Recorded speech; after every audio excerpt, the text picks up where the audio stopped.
You know guys, I myself live in Spain, but the S is silent. God, the joke isn't funny. Just roll the intro.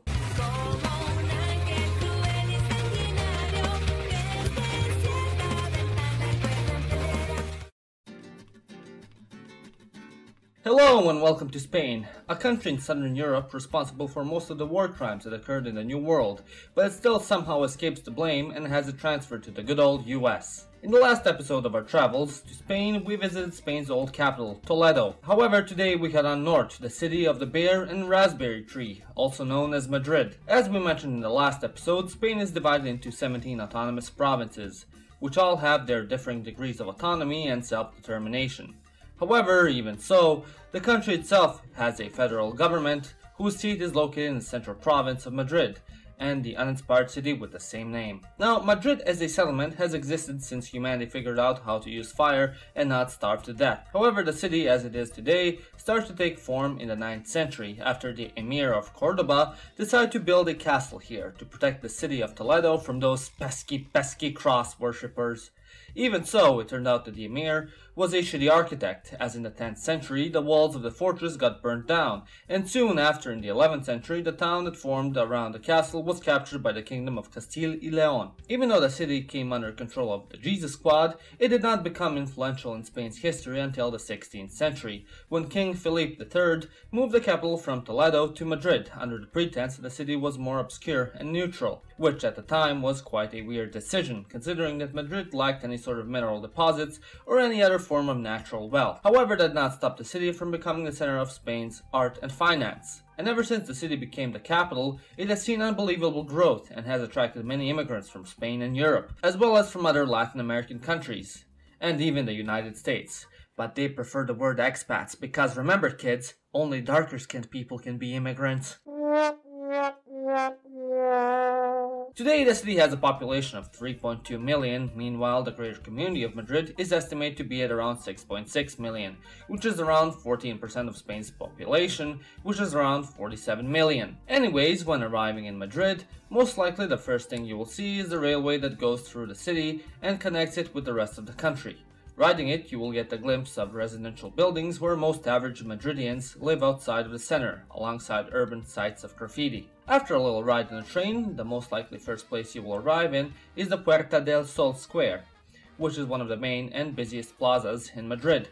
Originally, this place was the entry gate into the city. However, after the square's defining building, the Casa de Correos clock tower, was built, Puerta del Sol became the hustling and bustling meeting point of Madridians alike. The Casa de Correos was originally built as a post office. However, after some time, this beautiful new classic building became the residence of the prison of the community of Madrid. Interestingly, every December 31st, the clock on the clock tower will mark the end of the year by ringing the bell 12 times, which sparked a tradition among the local Spaniards to eat a grape with every clock bell strike. Many believe that eating these grapes will lead to a year of good luck, and it will ward away witches and evil beings such as British tourists. British? However, the truth is that this tradition became established back in the late 19th century by grape farmers to sell more grapes. So capitalism wins once more. Welcome to Ancapistan, where every man can be a king. On the plaza, you can also find the statue of the bear and the raspberry tree, which as you know is a symbol of Madrid. This symbol came to define Madrid all the way back in the 13th century when the knights from the city went into battle against the Moors while carrying flags depicting the bear and the Ursa Minor constellation. However, the modern symbol with a bear and a raspberry tree started to be used a couple of years later after battle with the Moors, as King Alfonso VIII started using it as a seal for his royal decrees. Generally, in this part of Madrid, you can see many neoclassical buildings which simply seem grandiose in size. Dividing them, you will see a plethora of streets that have many shops and restaurants and hundreds of thousands of people walking on them, which makes it quite enjoyable to just stroll through. But beware, like most functional European city centers, the prices here are a bit on the high end, unless you find a restaurant in an alleyway where the staff doesn't speak a word of English. Moving on, not too far away from Puerta del Sol, you can find the Plaza Mayor, which is the defining square of the city and one of the most breathtaking squares I've ever seen. And trust me, I've seen a lot of squares. The construction of the plaza started all the way back in the 15th century when Philip II moved his court to the city. To make way for the new plaza, a pre-existing marketplace was torn down by the king, much like I tore down my parents' marriage. Sure, they can say it wasn't my fault, but we all know who's to blame here. Anyway, much of the square was built in the 17th century alongside the Casa de la Panderia, whose design was used to create the other buildings surrounding it. An interesting fact is that initially this beauty was the main bakery of Madrid, and it would set the prices for bread and other pastries throughout the city, much like a central bank would set the interest rate for other banks. Later on, the house became home to several academies. In the middle of the plaza, you can find the statue of Philip III, who is regarded as a not-so-great ruler by many historians, as the man mostly didn't do much and ended up bringing Spain into the 30 Years' War somehow. Continuing west, past the Mercado de San Miguel, you will stumble upon the Plaza De Villa, which hosts two magnificent buildings in the Herrerian styles of architecture, which was common throughout the 16th and 17th centuries in Spain. Nearby, you can also find the Iglesia del Sacramento, or the Cathedral of the Armed Forces, which was built in the shape of the Latin cross. The church took quite a while to be built, and it was finally finished in the mid-18th century. In the 80s, the Ministry of Defense bought the church to house the military ordinariate. But the real Catholic gem of Madrid is none other than the Cathedral De La Almodena. Before this magnificent beauty was erected, a mosque used to exist here, but considering the Spanish are on par with the Greek hatred of non-pork eaters, it got burned down to the ground in the Reconquista. Years later, in the 19th century, the church finally started construction, but straight off the bat, the builders ran into some problems as there wasn't enough money to go around, which, if you ask me, was foreshadowing modern Spanish monetary policy. I have no money! Nevertheless, the church was still being built until the Spanish Civil War came around. Then it resumed construction in the 1950s, and finally in 1993, the church officially was deemed complete after Pope John Paul II gave it a good old splish-splash with some holy water and consecrated it. The cathedral itself is made up of several architecture styles. The interior is made up of a Gothic design, meanwhile the exterior is a mix of Baroque and Romanesque styles, which is a result of the church changing more architects than a 21st century woman changed boyfriends. While I was inside, I also had the opportunity to attend Mass, and that was simply amazing.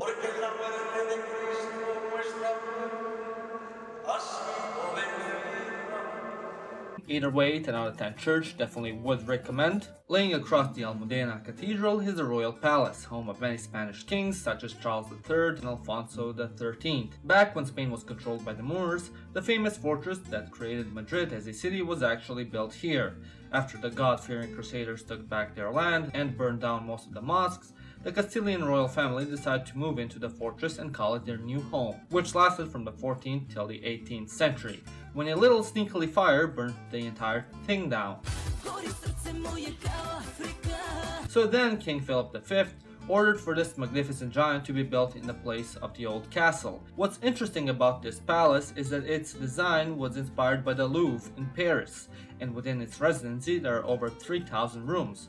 Within the palace you can also find many pieces of artwork, medicine, ceramic pots, and a medieval armory as well. On the east side of the palace you can find the Plaza Oriente, which has several interesting statues depicting Spanish historical figures alongside King Felipe IV, who can be seen riding his horse on the fountain in the middle. A couple of steps north you can find the famous Temple of Debod, which was dismantled in Egypt and then reassembled in the middle of Spain, because hey, why not? The temple dates back to 200 years before Jesus was even in the making, and originally it was put up to worship Amun, the Egyptian god of air, as well as the goddess Isis. No, not that Isis, but Isis, the goddess of healing. Nevertheless, throughout history, many cultures interacted with it, such as the Romans, Nubians, and Arabs. It ended up in Madrid, as in the 20th century, the Egyptian government decided to give it as a present to Spain, and gave away the entire temple. Throughout the area, you can also find some amazing buildings in the Art Nouveau styles, and also the Tower of Madrid, which is one of the tallest buildings in the city, and was the tallest office building in Europe until 1967.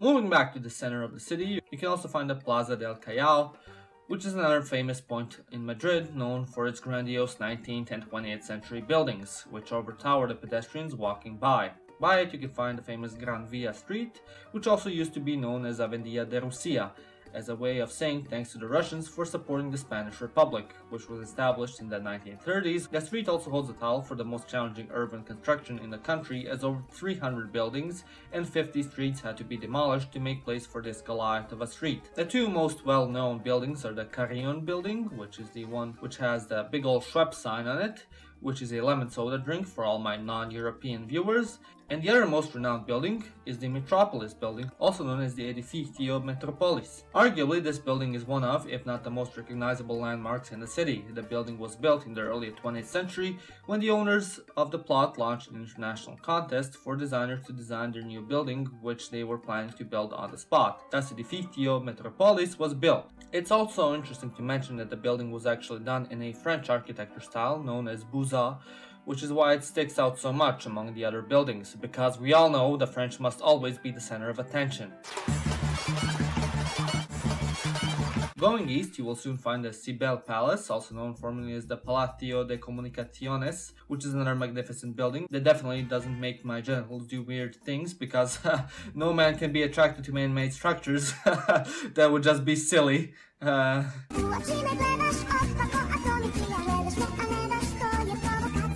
Anyways, this beauty you see before your eyes was built in the early 20th century. Originally, Sibel Palace was imagined to be used as a post office, thus its former name, Palacio de Comunicaciones. At one point, the palace was the headquarters of the Universal Postal Union. In the 90s, the building was declared as a building of cultural interest, because just look at it.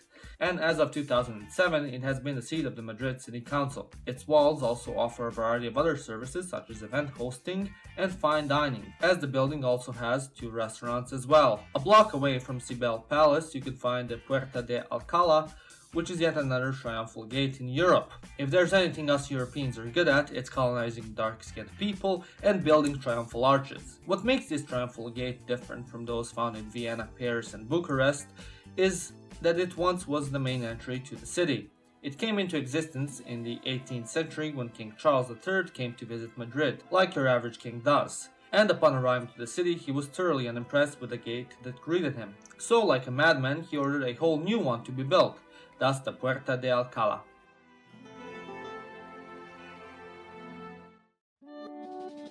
Right next to the gate, you can find Madrid's biggest park, Parque del Buen Retiro, or just locally known as Retiro. Now, if you're a long-term viewer of this channel, you know what our stance on parks is. If you've seen one, you've more or less seen them all. However, Buen Retiro differs from the rest, as unlike most parks, there are some things to actually see. First and foremost, the park came into existence in the 17th century and was intended to be a royal backyard where they'd chill and have ancestral relations or whatever it was that royalty did in the 17th century. However, the park became available to the public only in the 19th century after the royal family decided that sharing is caring. Interestingly enough, during the Napoleonic Wars, the park was used by the guy with the short-man complex himself, Napoleon, as a fortress and barracks for his troops. In the upper part of the park, you can find a big-ass pond alongside the monument to King Alfonso XII, which is honestly quite cool. In the center of the park stands the Palacio De Valasquez, which used to be the pavilion for the exhibition of international mining exhibitions, as well as some other less important ones. Today, it is an arts and crafts gallery, easily recognizable due to its red brick and tile design. South of the pavilion is the Crystal Palace, which is another iconic building found in the park. While the Palacio de Valasquez used to host exhibitions relating to things found within the earth, the Crystal Palace hosted events related to things that sprouted out of it, aka plants. It hosted plant exhibitions. Interesting. A bit further away from the city center, in the northeastern part of Madrid, you can find another iconic building related to Spain and its culture, the Plaza de Torres de las Ventas, or just Las Ventas for short. Las Ventas is the biggest bullfighting ring in the entire country, and possibly even the world, considering that bullfighting is kind of a Spanish thing. The building was designed in 1994, which is a bit more modern compared to other structures in Madrid. However, what's interesting about it is that it was built in Neo-Mudéjar architecture style, which is a Moorish revival architectural style of building predominantly found in the Iberian Peninsula, particularly here in Madrid and also in Barcelona. When it comes to the bullfights themselves, you can usually catch them here between the months of March and October, and during holidays as well. North of the city, you can also find the stadium every Balkan preteen wishes to visit, the Stadion Santiago Bernabeu, which was undergoing restoration works while I was there, but oh well.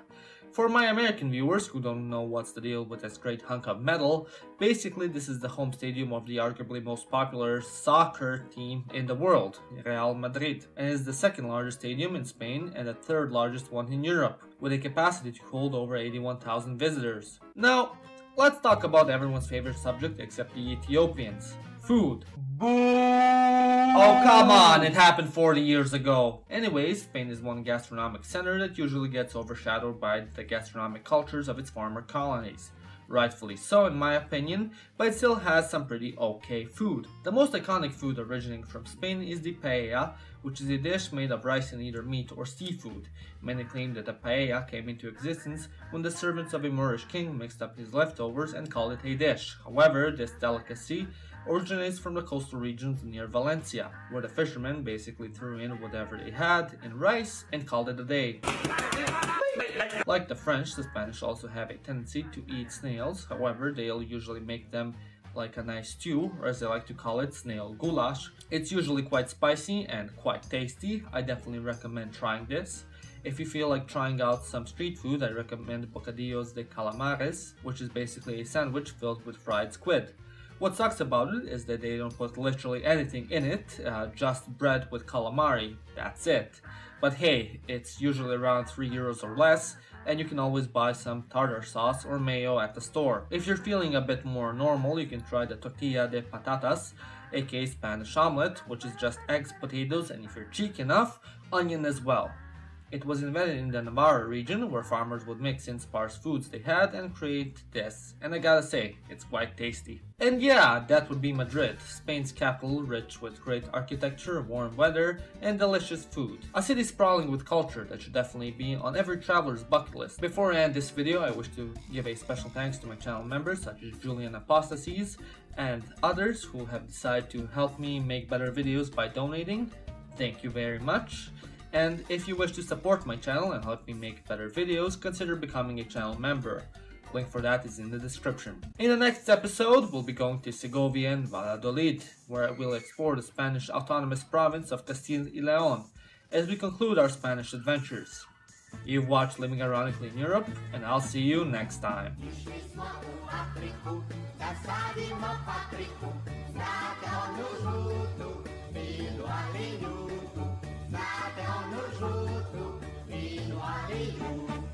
Jedno grba Kamila odmah se pomama.